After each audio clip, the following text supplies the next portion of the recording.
Hi there, this is Jennifer with Brome Fields, and today we're on day 6, and it is the diamond lace, which kind of reminds me of a stained glass pattern, and they're alternating. So I have 2 repeats so you can have a better idea of what they look like. And this one's kind of long. This is 16 row repeat. However, there's only 5 rows, I think, that are different. So there's a couple of rows that are even the same. So you have these 2 that are the same. So you have 1, 2, and those 2 are the same. So 4 rows that are different. All the rest are just knits and purls. So you're gonna knit on the front and then purl on the back. So we'll get started with row 1. Oh, one more thing. I did add a border to this swatch because there's a yarn over here at the beginning and the end. So I really wanted to show you guys what those look like. So I did add 2 stitches on either side for a border.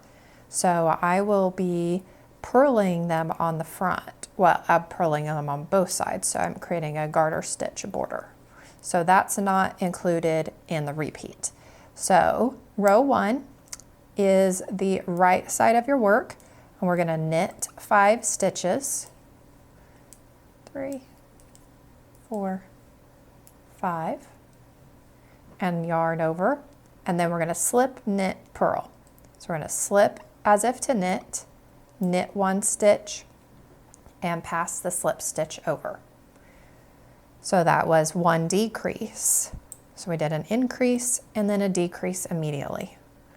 And then we're going to knit 1, and then we knit 5 stitches. So 1, 2, 3, 4, 5.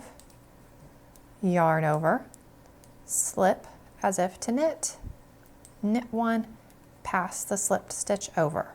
So this is the bottom of the diamond. And then we're going to knit this last stitch, and then I'm going to purl the 2 for the border. So that is the bottom of the diamond right there. So that's the one we just created. So I will be back with row 3.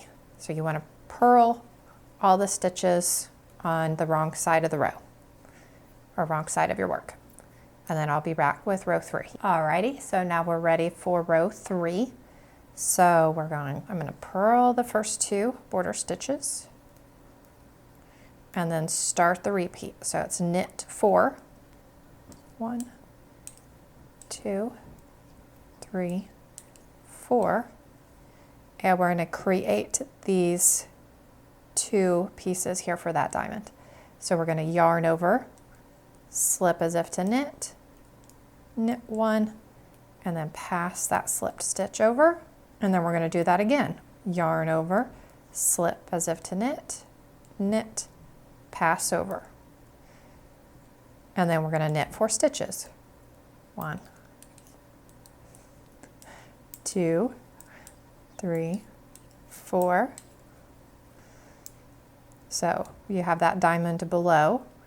So we're going to yarn over, slip, knit, pass over, and repeat. Yarn over, slip, knit, pass over, and then I'm going to purl my 2 border stitches. Now row 4, you're going to purl all those stitches, and then I'll come back and show you row 5 is the same as row 1. So you just go back if you want to follow along, rewatch row 1 because it's the exact same.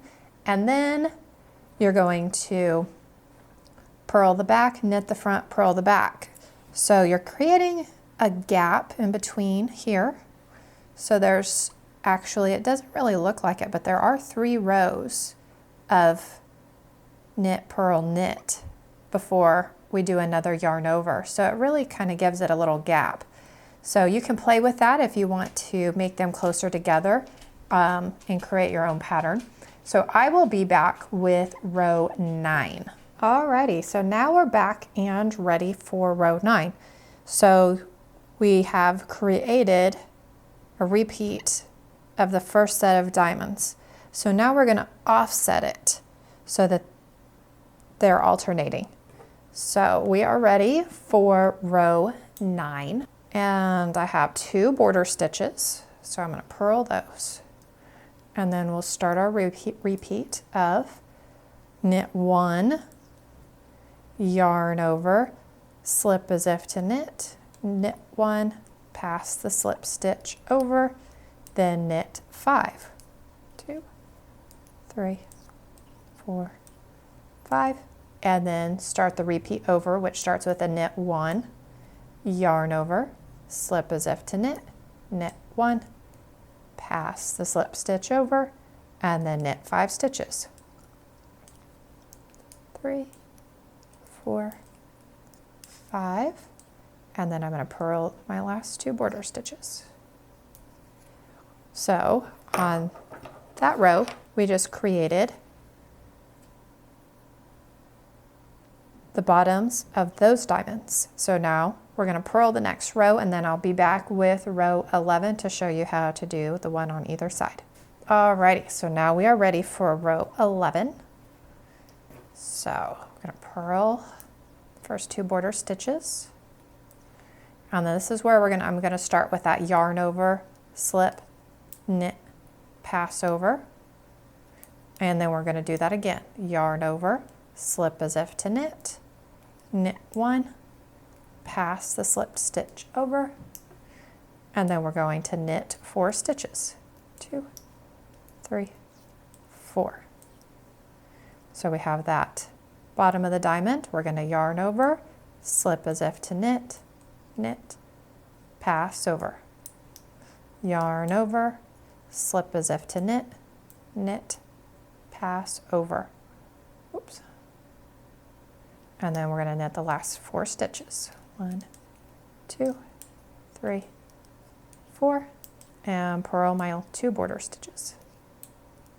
All right, and then you're going to purl the next row, and then you're going to knit row 13 the same as you did row 9. So you're going to create the top of the diamond, and then you're going to purl, knit, purl, and that's it. It's actually really pretty simple, and I think that it comes out very pretty in a bigger after it.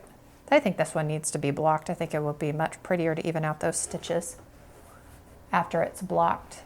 And I'm using a size 13 knitting needle with the Lana Grande, and I did forget to mention you want to cast on in increments of 8. So I have 16 stitches here for the repeat, and then I added 4 stitches. So I have a total of 20 stitches that I cast on. I'm sorry I didn't mention at the beginning. So I hope you guys enjoyed that stitch. I think that would look very pretty in a hat also. You have lots of possibilities here, even a dishcloth, I think, with a little bit of holes in it. I know it's not typical, but I think they're so pretty, even if they're just there to look at. So anyways, I hope you guys enjoyed this, and I will see you guys tomorrow for day 7. Thank you so much for watching.